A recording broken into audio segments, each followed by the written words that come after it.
Assalamualaikum warahmatullahi wabarakatuh. Baik, kami dari kelas 10 E2 kelompok 4 mata pelajaran biologi ingin mereview kembali materi pembelajaran tentang pelestarian lingkungan. Sebelumnya, alangkah baiknya kami memperkenalkan diri terlebih dahulu. Perkenalkan, nama saya Khairul Rizal. Saya Nikola Saputra. Saya Abadi Rahman. Saya Gezika Detulusna. Saya Fiska Abdi Syakira. Saya Lidia Syakira. Selamat menonton video pembelajaran kami. Baiklah, di sini saya akan membacakan materi saya tentang perubahan keseimbangan lingkungan. Perubahan keseimbangan lingkungan adalah perubahan yang terjadi pada lingkungan karena faktor alam maupun faktor manusia, sehingga komponen penyusun ekosistem lingkungan menjadi tidak stabil. Sedangkan pelestarian lingkungan adalah proses atau cara perlindungan dari kemusnahan atau kerusakan. Selanjutnya, ada faktor penyebab perubahan lingkungan. Ada dua faktor, yang pertama ada faktor alam dan faktor manusia. Yang pertama, faktor alam. Faktor alam contohnya gempa bumi, banjir, angin kencang, kekeringan, gunung meletus, maupun gelombang tsunami, dan berdampak seperti kepunahan. Yang kedua, faktor manusia. Contohnya, pembakaran dan penebangan hutan, pembangunan industri dan permukiman, penebangan secara liar, sistem pertanian monokultur, dan pencemaran lingkungan. Misalnya, akibat dari penggunaan pestisida. Penggunaan pestisida berdampak pada pencemaran air dan tanah, resistensi hama, residu pestisida, dan terbunuhnya organisme lain. Baiklah, di sini saya akan menjelaskan materi biologi tentang pencemaran. Perubahan lingkungan hidup dapat terjadi karena pencemaran. Pencemaran adalah masuknya atau dimasukkannya zat, proses, atau komponen-komponen lain ke dalam lingkungan hidup oleh kegiatan manusia, sehingga menyebabkan kualitasnya turun sampai ke tingkat tertentu yang menyebabkan ke lingkungan hidup tidak dapat sesuai dengan fungsi peruntukannya. Pencemaran polutan adalah bahan-bahan atau zat yang dapat mencemari lingkungan.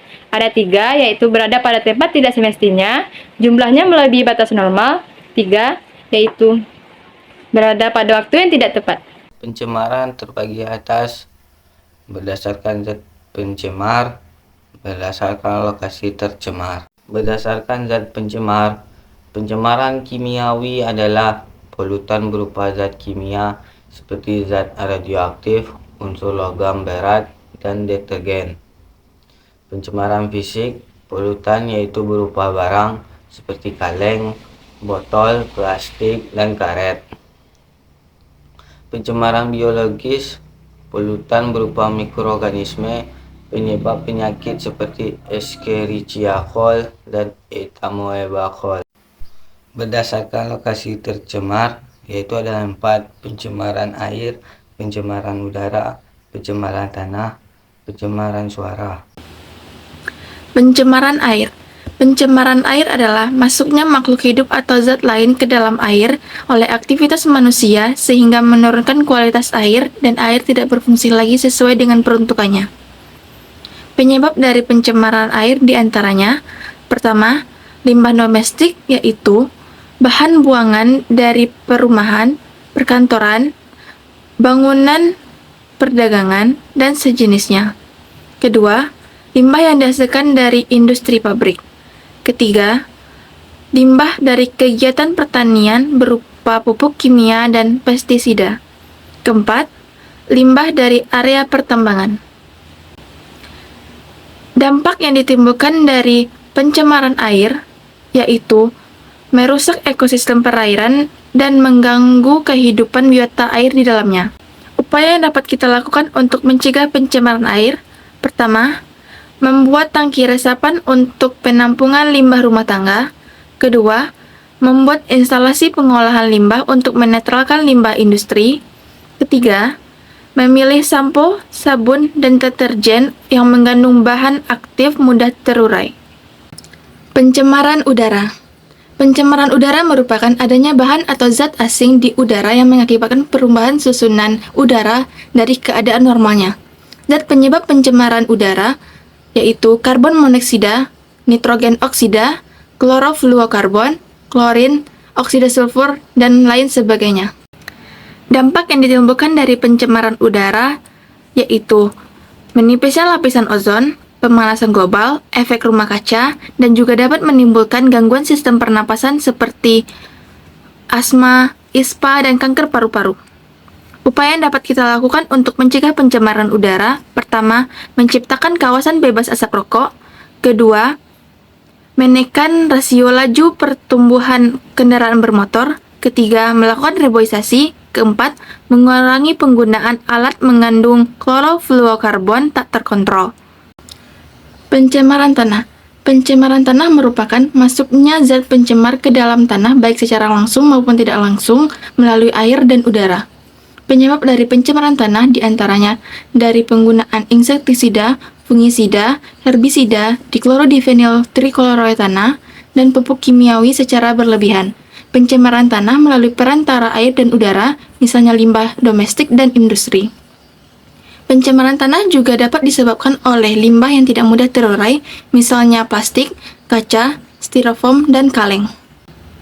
Dampak yang ditimbulkan dari pencemaran tanah: menurunkan kesuburan tanah, mematikan organisme di dalam tanah, berdampak pada kesehatan manusia. Upaya yang dapat kita lakukan untuk mencegah pencemaran tanah: pertama, mengurangi jumlah limbah yang dihasilkan dari industri. Dua, melakukan bioremediasi atau proses penguraian limbah organik atau anorganik polutan menggunakan organisme. Ketiga, mengurangi bahan polutan dari sumbernya. Pencemaran suara. Pencemaran suara adalah suara atau bunyi yang tidak diinginkan, tidak disenangi, mengganggu, dan dapat merusak pendengaran manusia. Suara dikatakan bising apabila frekuensinya melebihi 80 desibel. Penyebab dari pencemaran suara disebabkan oleh kebisingan dari suara kendaraan seperti halnya suara motor, mobil, kapal laut, pesawat udara, dan suara kereta api. Dampak yang ditimbulkan dari pencemaran suara yaitu gangguan pendengaran, gangguan tidur, gangguan mental, peningkatan risiko gangguan jantung, dan lain sebagainya. Upaya pencegahan pencemaran suara: pertama, menggunakan peredam suara. Kedua, pemilahan peralatan elektronik yang lebih tenang. Ketiga, mengurangi volume dari musik. Keempat, pembatasan konstruksi. Kelima, pengaturan lalu lintas. Pengolahan limbah. Limbah organik diolah menjadi composting dengan bantuan mikroorganisme pengurai. Limbah anorganik didaur ulang menjadi sampah komersial, limbah berbahaya, dan limbah beracun. Melakukan proses pengemasan, penyimpanan, dan pengangkatan limbah B3. Pengolahan limbah. Pengolahan limbah secara konvensional.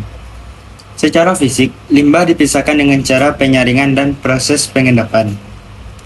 Secara kimia, dipisahkan dengan cara menambahkan bahan kimia. Secara biologis, menambahkan mikroorganisme ke dalam limbah. Pengolahan limbah secara ramah lingkungan. 1. Define penggunaan barang atau proses yang ramah lingkungan. 2. Reduce pengurangan jumlah limbah dengan optimalisasi proses. 3. Reuse penggunaan kembali bahan atau limbah dengan proses berbeda. 4. Mendaur ulang barang tak terpakai sehingga bisa berguna lagi. 5. Recover pengambilan kembali material penting limbah. 6. Reducing energy penghematan energi dalam proses produksi.